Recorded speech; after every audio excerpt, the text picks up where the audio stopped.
Excellencies and dear colleagues, good morning. I declare open the fifth meeting of the annual session 2018 of the Executive Board of UNDP, UNFPA and UNOPS. Today we will start the UNDP segment.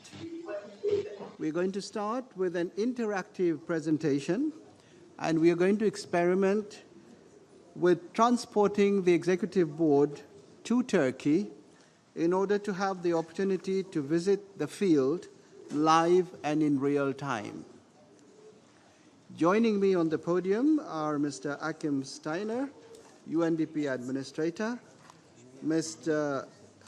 Tegein Work Getu, UNDP Associate Administrator, Ms. Sian Sultanoglu, Assistant Administrator and Director, Regional Bureau for Europe and the Commonwealth of Independent States, Mr. Robert Piper, Officer in Charge, Bureau for External Relations and Advocacy, and joining us shortly will be the permanent representative of Turkey to the United Nations, and currently being replaced by the DPR of the mission of Turkey.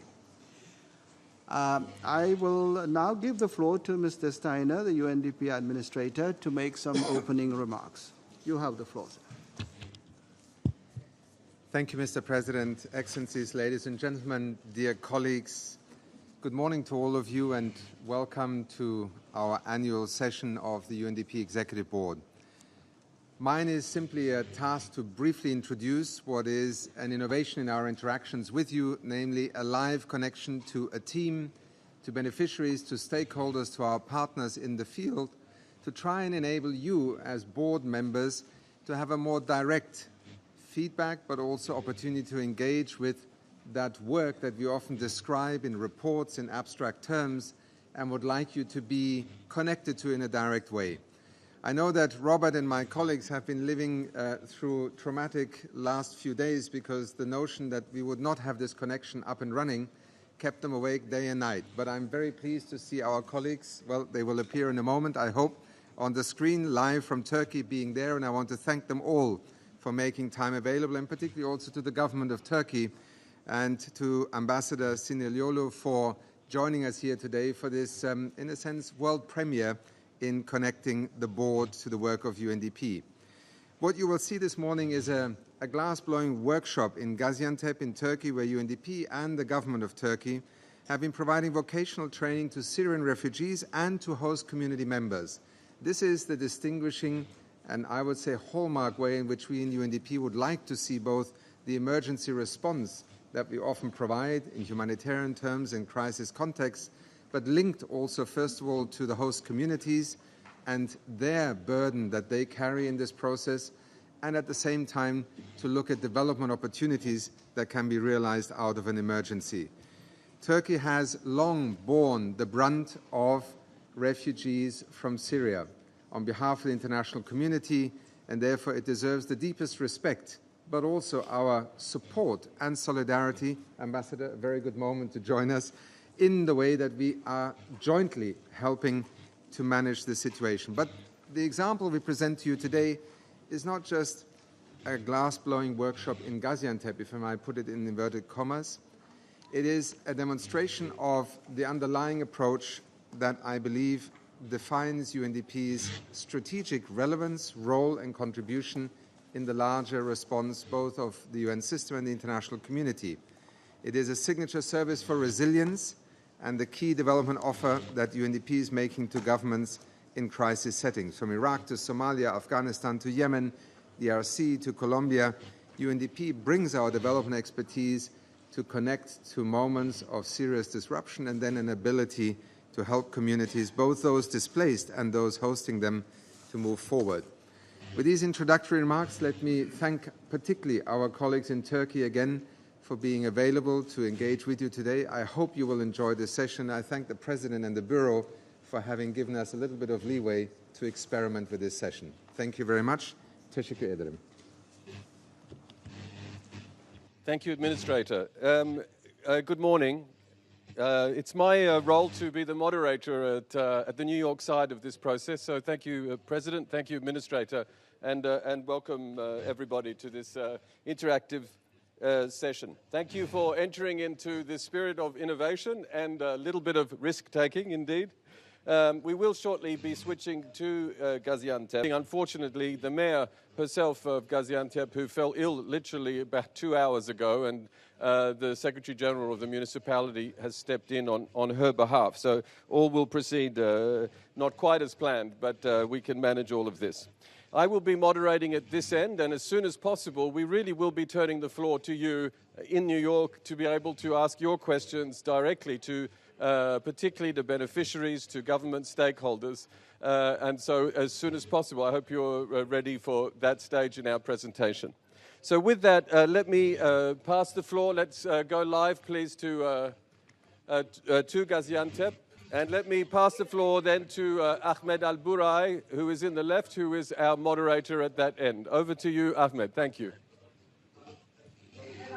Thank you, Robert. Good morning to New York City. This is Ahmed Al-Burai, and I'll be moderating this live connection from this beautiful place, this gas blowing workshop. And in a moment, we'll be talking to the UNDP's director, deputy country director, and also we'll be talking to the general secretary of Gaziantep Metropolitan Municipality, and also we'll be talking to the chair of the Gaziantep Chamber of Industry, and as well as we'll be talking also to the beneficiaries, to some of the participants to this beautiful work that they're doing here in this beautiful city. Now first, okay, so I was introducing Mr. Sohrab Hojimatov, the UNDP's Deputy Country Director, and I was asking him about the programs of the UNDP. How do you shape your strategy, your intervention in the region, in this city, in Gaziantep, on the border cities of Turkey, and especially in the aftermath of the Syrian crisis, taking into account that you're a development agency rather than a humanitarian? Thank you, Ahmed. Günaydın, New York, günaydın, Istanbul, and Ankara. Turkey currently hosts 3.5 million Syrian refugees and 400,000 refugees from other countries. So Turkey now hosts the biggest number of refugees in the world. 6% of the Syrian refugees accommodate at accommodation centers or camps, while 94% reside in host communities, mainly in the southeastern provinces of Turkey. The government of Turkey plays a significant and leadership global role in the implementation of the principles and the new way of working, particularly in response to the large-scale displacement. Similar principles are highlighted in the New York Declaration for Large Movement of Refugees and Migrants, as well as the Comprehensive Refugee Response Framework, underlying the importance that refugees benefit from the national services and integrated into national and local development plan. Turkey already implements these principles. Refugees here have access to national system of education, employment, health, and social protection. The response in Turkey exemplifies the implementation of SDG and Agenda 2030, particularly the main principle, leave no one behind. UNDP Turkey supports the government in its response mainly in two ways. Firstly, UNDP, together with UNHCR, coordinates the overall response of UN agencies and NGOs in Turkey and the Regional Refugees Resilience Program, 3RP. The 3RP is a global good practice example of practical implementation of humanitarian and development nexus. UNDP leads the resilience pillar in the 3RP livelihood sector. Secondly, UNDP Turkey implements the Syria Crisis Resilience Response Program, so-called MADAD. The total budget for 2018 and 19 is $75 million. And main donors are European Union Regional Trust Fund for Response to Syria Crisis, Madat, the government of Japan, US PBRM, and German KfW. Thank you, sir. Thank you. Of course, all these efforts done by the UNDP wouldn't be successful and wouldn't achieve the goals, the targets that they're looking for without the help, the support, and the ownership of the local community, the local authorities. And that's why we're honored by the presence of Mr. Deniz Gökhan, who represents the municipality of Gaziantep. And of course, Sayin or Ms. Fatma Shahi was supposed to be here, but as Robert said in the beginning, that because of urgent conditions, she couldn't. She apologized for not attending this session. Now, Sayin Gökhan sees. Distinguished Gökhan, how about your experience in this process? And what happened in your city facing this influx of refugees, and how did you make sure that your services were still offered in a sustainable way? But I would like to remind you once again that we don't have a lot of time, so that we can get questions later on during Q&A session. But you asked me such a big question, I'm going to, I guess, need more time. But thank you very much, everyone. Good morning. There are two parts to migration. So we're talking about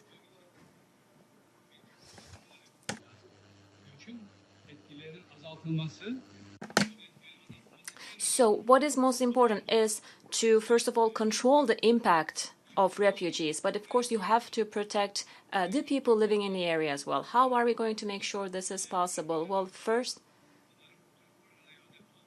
you have to make sure that these people adapt to the local community. That's why trainings were very important for us. That's why we provided them with vocational trainings. And we provide them with courses. This is what we did as a first step at Gaziantep. And Turkey, you know, is known globally with its hospitality culture. We have been this way for many years. And in the last 5 years, that's how we hosted more than 3.5 million people without any major issues. So this was the answer. This is the first aspect.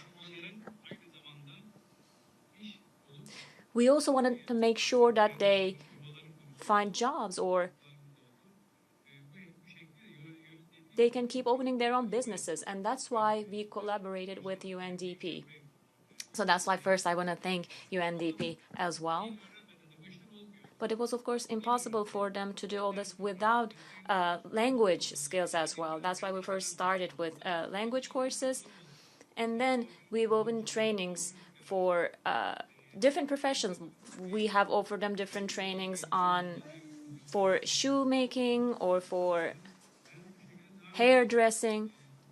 It was important to let them know that life goes on, and without a job, you're not able to survive. That's why we wanted to teach them to fish. That's the most important part, I believe. Thank you. And of course, I've been coming to this city for a number of times and trying to understand, reporting for many news outlets. And it is very difficult for a community where you have 2 million population and you receive 400,000 people. For any developed countries, this would constitute a major challenge. I've met lots of Syrian people as well as Turkish nationals, and I had an idea about the challenges. So now it's time to hear from the production and the industry sector, and that's why we're honored as well by the visit of Mr. Adnan Unvardi, who is the chair of Gaziantep Chamber of Industry, and he honored us with this visit. And I'll ask him the question in Turkish. Sayın Unvardi, öncelikle. Thank you very much, first of all, for being here, Mr. Unvardi. Especially in industry or employment market, what did you do? What kind of difficulties you had to face with this influx of refugees, and how did you deal with this? And how are you still dealing with this? Thank you very much. First of all, good morning, New York. Thank you all for being there. I would like to thank you on behalf of my Chamber of Industry. So we're talking about the city with a population of 1.5 million, and we're talking about a huge influx. And now we're talking about a population of 2 million in the same city. So we've been facing social issues and many more. But also taking into account the qualifications of people who came here, we weren't mainly talking about highly qualified population coming into the city.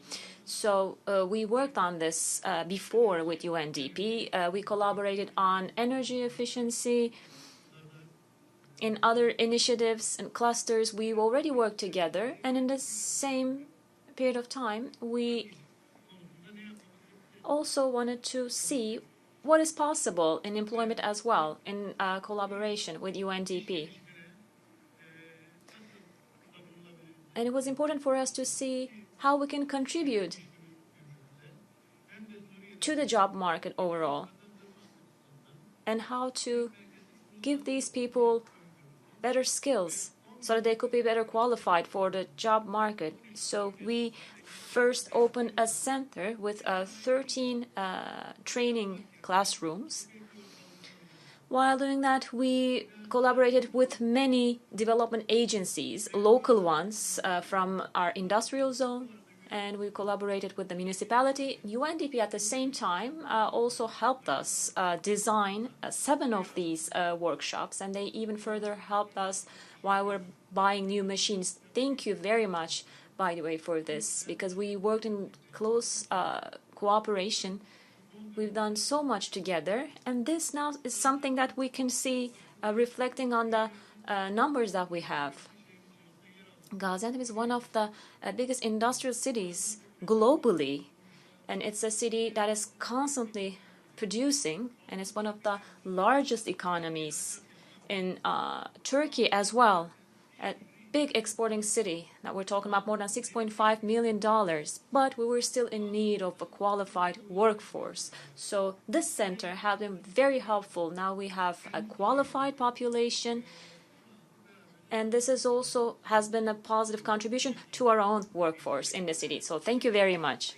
Of course, all these efforts will be faced with challenges, but as President Erdogan always says, durmak yok, yola devam. Okay, so thank you. Now back, distinguished members and guests of the Executive Board, I'd like to give you a brief tour around the place here. And as you can see, these are the materials that the participants, the beneficiaries are producing. If here in this place, you have the raw materials that the participants will use and melt to produce all these elements, all these items for sale that make different types of products like ornaments, like souvenirs, like bracelets, necklaces. And the most interesting thing for these women is how they promote and market their products. I've been told by many of them that they're using a social media platform, Instagram, to promote these products and sell them. Of course, this is in addition to the conventional way of selling these products. Now, the most important thing, as I told you, that some of them have come from Syria with having nothing to do. They cannot generate any kind of income. And hopefully now they have the chance to generate their own income and their own living to support their families. And that is the unique experience we're having with this kind of project. Now, I'll start giving you more perspective by introducing one of the participants. Her name is Rania Mamik, and she is Syrian. Now, Rania, it's a clean name. رانيا أنت سورية وجئت من سوريا قبل فترة في إمكانية Thank you very much. I've come from Syria. would it be possible for us to hear about your experiences and your plans?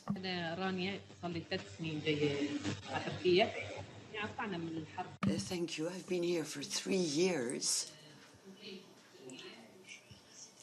I live here now.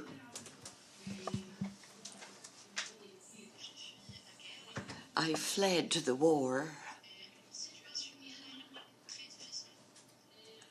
and an extremely difficult situation. When I heard about this particular project, I really wanted to come.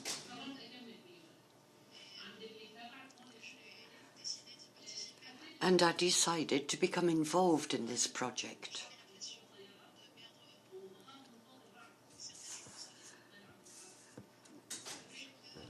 I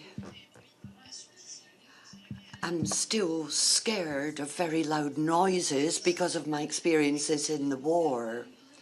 Now, this project is a short-term one, but it's extremely helpful. It enables me to support my family. It's a very commendable effort, and this project has made it possible for me to have an income. Thank you. Now let's listen to some of the Turkish nationals. Esra Sayin. Şimdi Esra Hanım, siz... Now, Miss Esra, you're a Turkish citizen,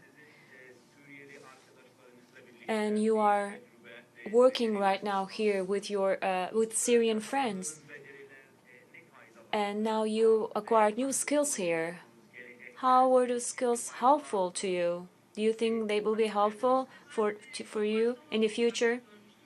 This was a hobby for me to begin with. I always loved working on glass, but I wasn't sure if I could work on it this much and thrive this much. This brought so much to me psychologically. It helped me a lot in my personal life, but also in my work life as well. Right now, I sell these glass objects through social media, Instagram account. I work on lamps and I sell them. So this was very helpful for me. Now I started this new line of business. And in this training, I had great interactions with my new Syrian friends. I learned a lot from them. They learned something from us. So we got to know one another better. This was very helpful. But of course, this was important as well. But personally speaking, the most important impact has been in my work life. Because now I can sell through my products through Instagram. But of course, I hope I can keep doing this in the future because I know the time is limited and I'm not sure if we're going to have these courses in the future as well. But if it's possible, I'd be very happy. Now, this is also another Syrian guy. His name is Hussam, and he also benefited from the programs of the UNDP. So, Hussam Bayazid, أنت سوري. Hussam, you are Syrian, and you also engaged in some courses. How did these courses or workshops helped you? And talk to us about the experience that you gained as well.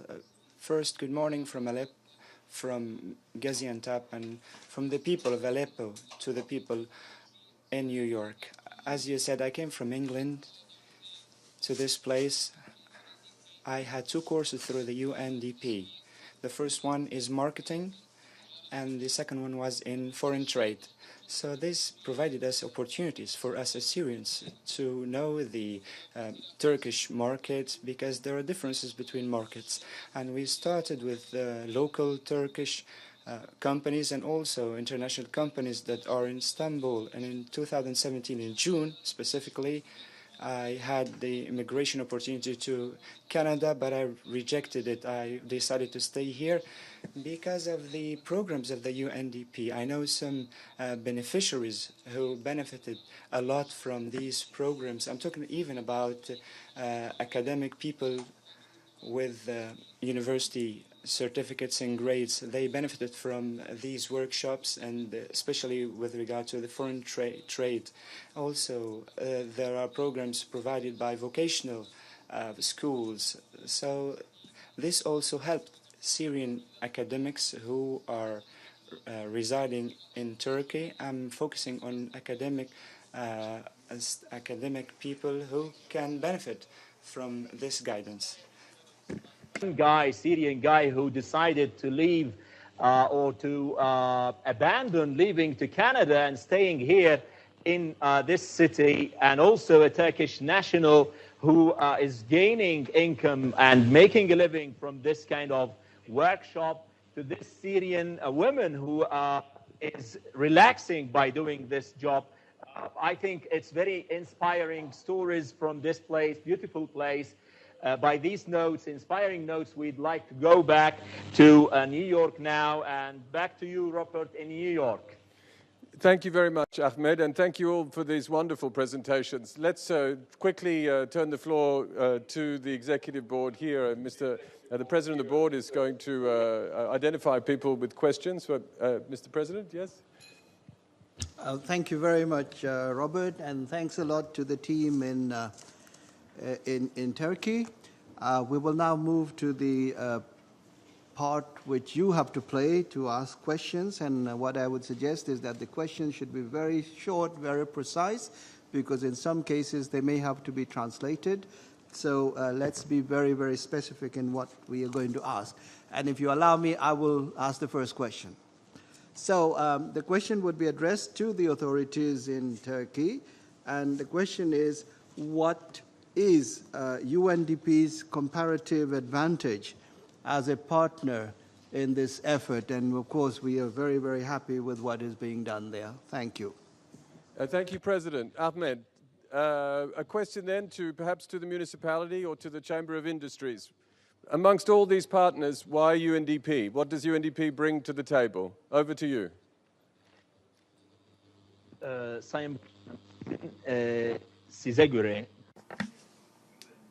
Why UNDP? What's the advantage with UNDP? What was the contribution you think for them? Why did you pick them as a partner in this? It was easier, less procedures to follow, fewer, because here usually when you are working with people, when you're serving people, it's important to act really fast. You can't tell these people you have to wait 3 days for food. You have to act really fast. That's why it's important to have a quick response and fewer procedures or less bureaucracy. That's why we wanted to make all these projects possible. That was the most important aspect for us. It was important for me that UNDP was able to act really fast in this. Another question, Robert, back to you. President. Thank you. So Australia has the floor. Thank you very much, Mr. President, for giving me the floor, and thank you so much to our colleagues for this amazing presentation and very exciting community project. My question was a very practical one for what we can learn from the application of this project. So my question is, what types of lessons can we draw from this experience for other countries, for the UN Executive Board and the international community? Thank you so much.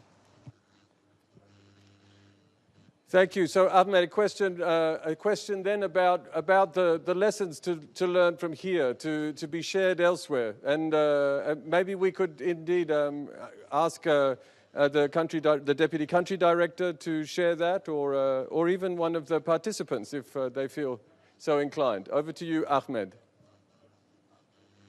So we'll start with the country deputy director, then we'll see if we have some time. We'll move to one of the participants to listen to them. Thank you very much.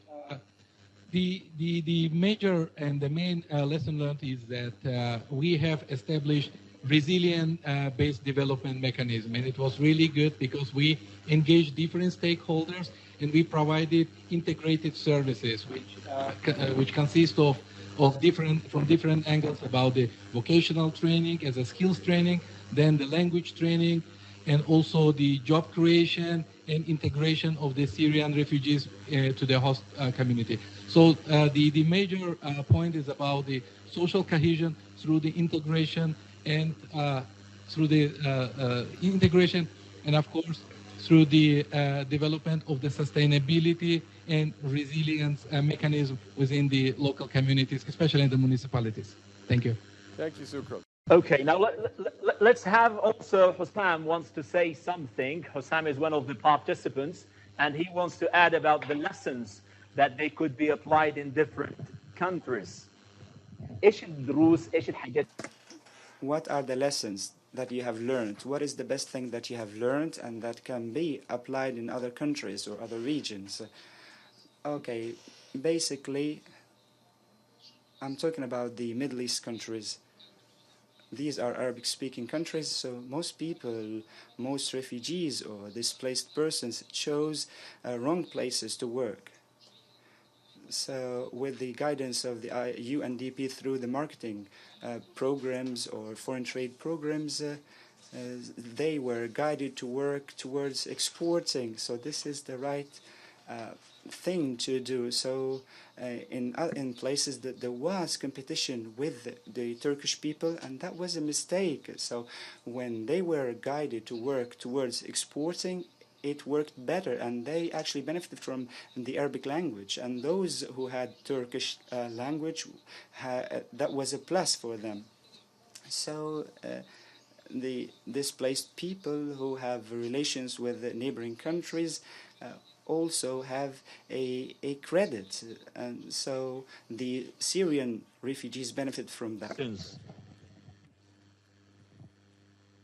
Thank you. Ahmed, we're going to take two questions at once now, just to use time more efficiently. So the President is calling on... Thank you. So we have Ireland and Belgium. So Ireland first. Thank you very much. I have one question with two parts.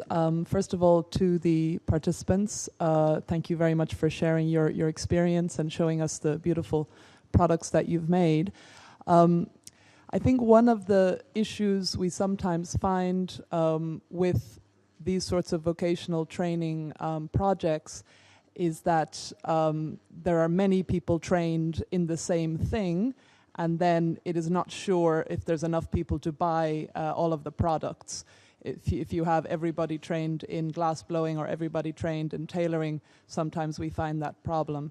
So I wanted to ask the project participants, do they feel there are still a lot of people around to purchase what they are producing? And I also wanted UNDP to tell me whether they did, what kind of market analysis they did to identify, the areas where there would be good potential for sales and therefore job creation in this sector. Thank you. Thank you very much. I give the floor to Belgium. Thank you, Mr. Chair, and thank you very much to UNDP for this very interesting connection directly with the field. And it's very commendable that the host country, Turkey in this case, is really making big efforts to integrate refugees. Other countries like Uganda, for instance, are doing this also for many years already. So my question is directly to, I think, UNDP. Which measures are being taken for making this intervention or the results of the intervention sustainable? I mean, these people, they are getting vocational training, they are learning new techniques, new production, new business. So which measures are being taken to making the production, the business, the sales sustainable on a private basis once the UNDP would not be there anymore? For instance, is there an intervention possible of microfinance? The sustainability factor is very important in this kind of intervention. Thank you. Thank you very much. Over to you, Robert. Thank you. And let me just draw your attention. On your desk is actually some samples that we brought over from the workshop, which are sitting on your desk right now. as a memento. Ahmed, I'm coming back to you. I think a number of questions which are really around the same, they're rather well connected. Really, one of which is, the market environment for this. Firstly, are we sure that there is enough demand for these products? Did we do our homework to make sure that there would be enough demand, not now, that to in the short term, but also for the long run? How do we make sure these jobs continue beyond the lifespan of just one project? Over to you. Okay, Robert, thank you. So we're going to be hearing from one of the beneficiaries and also from the chair of the Chamber of Industry as well, to get more perspective and to draw the picture. Öncelikle First of all, Ms. Esra, so the training you received here, a lot of people are getting the same. So do you think there are enough people who are going to be buying your products because so you've been through this? You think that at some point people are not going to be buying your products? No, I never had that fear because I sell it through Instagram. So I have a very wide audience. That's why I never had this problem. I always get great reactions online, and glasses also is an interesting product. So I have a lot of followers, so I'm sure I'll keep reaching more people. So thank you then. So Mr. Unverdi, what do you think about this? Because we're creating this line of work, but there are Syrians, there are Turkish citizens who are working at the same they are working on the same thing. Do you think will there be a clash, or will this be going in a balanced way? So in order to prevent this clash, we are doing many things. So the companies who are operating on this sector, we first called them out, and we wanted to hear their recommendations on the market. So within our Chamber of Commerce, we have 84 companies who are operating in several different sectors. And we have more than 1,500 small people who are operating in small shops, and we're talking about more than 1,500. In my own center, in my own training center, last year, I provided trainings more than 1,700 people. And more than 100 people were trained through a collaboration program with international bodies. We also trained more than 100 people with our collaboration with UNDP. We also had Syrian people. 35% of them are currently still working. They are currently working in different companies. These efforts pertain to 2017. But for 2018, in the first 4 months, we are collaborating with an international employment company, and we started giving out new trainings. But we did something different this year. We said, after training them, once they move out and once they start working for 6 months, we decided to pay for half their salaries. So for 6 months, employment was also guaranteed for these people, because employers, when they're happy with these people, they will keep them in their staff. So this was an important step that I believe we took. So thank you very much for listening. Thank you. To the UNDP, and as far as I understood, in case the UNDP is done, you have the project, it's done, how you're going to sustain the project continuity? Do you have any kind of intervention, long-term, short-term? Final word. Thank you. Thank you. Thank you, Ahmed. What we have here right now is a glass atelier, and as you see, the glass atelier is accommodating the art center under the Gaziantep Metropolitan Municipality. This is one of the signs of the sustainability, because this project has already integrated into the municipality investment program, so the sustainability is already ensured. Regarding the issue about the sustainability overall of all of our components, it's mainly about the pre-feasibility and comprehensive assessment we made, because all of our interventions are based on the demand-driven, not based on the information we are receiving or feedback we are getting from the Syrian refugees, but mainly it's about the business, and business is giving us the recommendation which area of intervention are mostly in a demand, taking into consideration the skills and the qualification of the Syrian refugees. For example, for the last couple of years, the main area of intervention was the construction materials production, the shoemaking, textile, and of course, you know, these glass blowing. But on top of this, we are working closely with the Ministry of Industry, with the local municipalities, in order to ensure that only those niches which are in a high demand are fully incorporated in our project. And of course, all of them, as the distinguished chair of the Chamber of Industry has mentioned, are providing the training to the people who are in a high demand of the qualification or the specialization, which will be immediately converted to the sustainable income generation of them. Okay, thank you, sir. Robert, back to you. I think it's first the harmony, the chemistry between all the stakeholders that would keep the sustainability of the project. Back to you, Robert, in New York.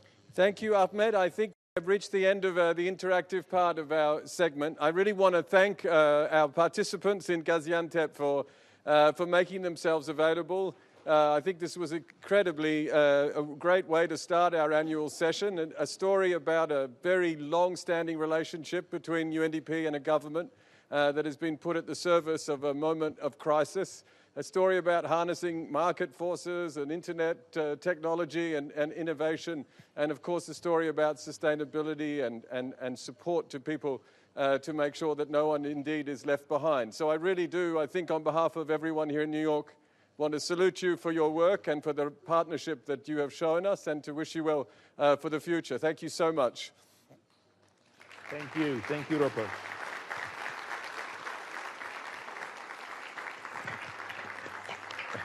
And with that, let me pass the floor back to the President of the Executive Board to bring us this session to a close. Thank you, President. Thank you very much, Robert, and let me join my voice to you to thank the team in Gaziantep for the excellent work that they are doing.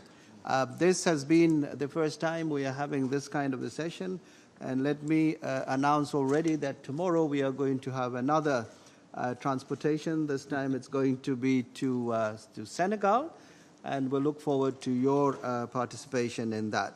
So before we conclude this segment of this program, let me invite His Excellency Mr. Feridun Hadi Sinirlolu, Permanent Representative of Turkey, to make some remarks. Ambassador, you have the floor. Thank you, Mr. President. Thank you, Administrator Ahim Steiner. I also would like to thank all those participants from Gaziantep today for sharing their first-hand experiences with us. As pointed out by Administrator Steiner and the guest speakers, Turkey, since the beginning of the Syrian conflict, has not only provided a safe harbor for Syrians, but also mobilized all its resources so that there is no lost generation in Syria. This approach stems from our firm conviction that once a viable political solution is achieved, Syrians will return to their homeland to rebuild their country, a new Syria.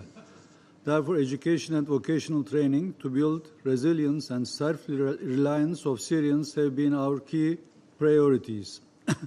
We have been working closely with UNDP and other UN partners in this area.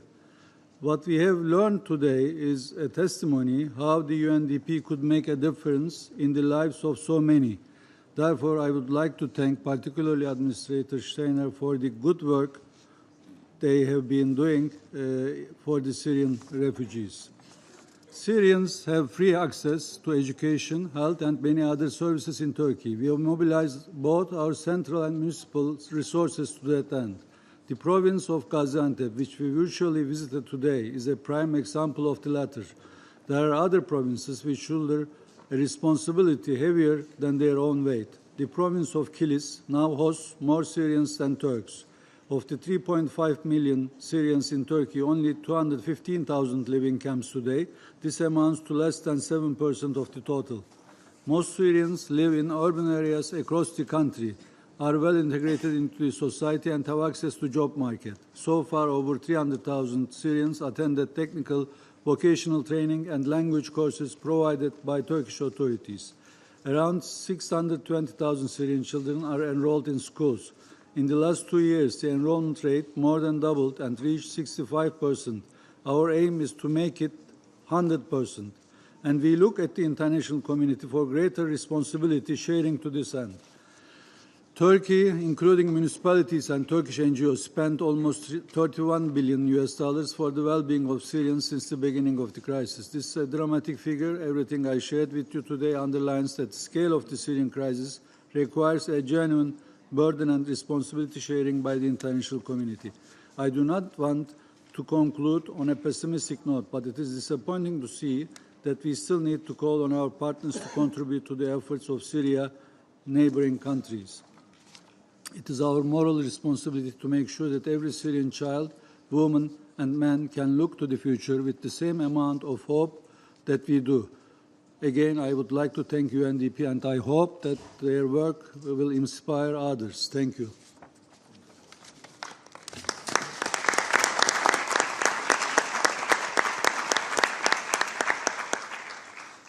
I thank the permanent representative of Turkey for his remarks, and the board wishes to commend the government of Turkey for hosting such a large number of refugees. And of course, UNDP will be there to accompany the government of Turkey in dealing with this issue.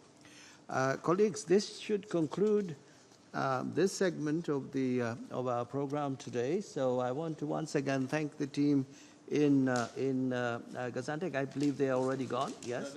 No, they can hear us. So thank you very much, and we have really enjoyed this session, and we'll look forward to continuing our collaboration with you. Thank you.